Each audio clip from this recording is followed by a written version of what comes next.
Pro Group Management. Workers' comp that works for you.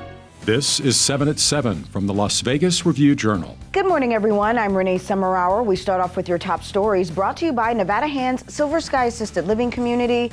Learn more at nevadahand.org. The Las Vegas Fire Department's bomb squad wants to ensure the public is, quote, fully capable. Review-Journal's Jen Ah gives us a tour of the Southern Nevada's one and only bomb squad. Jen? Renee, the suspicious device found in downtown Las Vegas in November, the unknown package that shut down I-15 in May. These are just a few of the calls Las Vegas Fire's bomb squad responded to in the past year. Our bomb squad has had a long history, a little bit over 40 years of being the bomb squad and the sole bomb squad here for Southern Nevada. The squad introduced us to everything from the unit's bomb response trucks, x-rays of possible explosives, to what the squad's robots can do, like lift up to 100 pounds. One of the biggest misconceptions? One of those that I get is that, oh, you guys are safe. You send robots down there and it's good. Bomb teching is a lot more safe. At the very end of the day, a human being, a bomb technician, has to go over that device and deem it safe. Bomb technicians wear 90-pound protective suits to celebrate one of the spectacular teams of Las Vegas Fire and Rescue, and that's our bomb squad. And so to celebrate, the tour ended with a literal bang. Squad leaders say hopefully it never happens, but if there is a bombing event, they are prepared. Renee? And officials say the three people shot by a park ranger last week had been in a speeding vehicle headed toward a second officer. The Bureau of Land Management released a statement saying the motorist put the officer, quote, in immediate threat by driving at a high rate of speed. One person died and two others suffered non-life-threatening injuries. Metro Police are investigating. And a parolee is charged with a hate crime after police say he followed a man in downtown Las Vegas and then stabbed him because he thought the man was gay.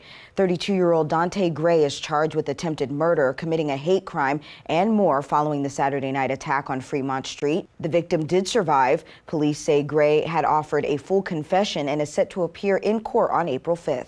In more news, state and federal officials have teamed up to foster outdoor recreation here in Nevada. Governor Steve Sisolak announced the Recreation Shared Stewardship Program, in which Nevada and federal agencies will collaborate on sustainable recreational opportunities in the Silver State.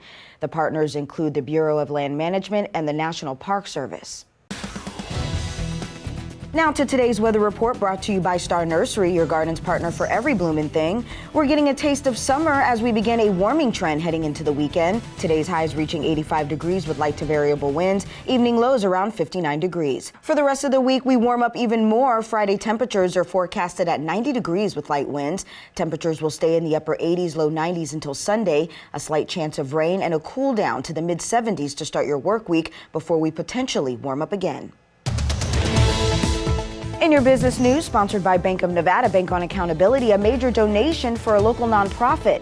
Habitat for Humanity of Las Vegas has received $1 million grant from a philanthropist, Mackenzie Scott, ex-wife of Amazon founder Jeff Bezos. The Habitat Group got more than $400 million to spread between the national organization and 84 of its affiliates, and Las Vegas is one of them. So the Las Vegas chapter plans to use these unrestricted funds to build more houses and to address the affordable housing crisis. Scott has pledged to give away the majority of her wealth. Sports, brought to you by Station Casinos, STN Sports. Download the app today. The NHL has invalidated the trade that would have sent Golden Knights forward Evgenii Dadonov to the Anaheim Ducks. Dadonov had a limited no-trade clause included in a contract he signed with the Ottawa Senators before he was traded to the Knights. Anaheim was one of the teams he could not be traded to. Dadonov carries a $5 million salary cap hit. The Knights were trying to move him to gain more salary cap flexibility. Sports betting, sponsored by Las Vegas Paiute Tribal Smoke and Cigar Shop.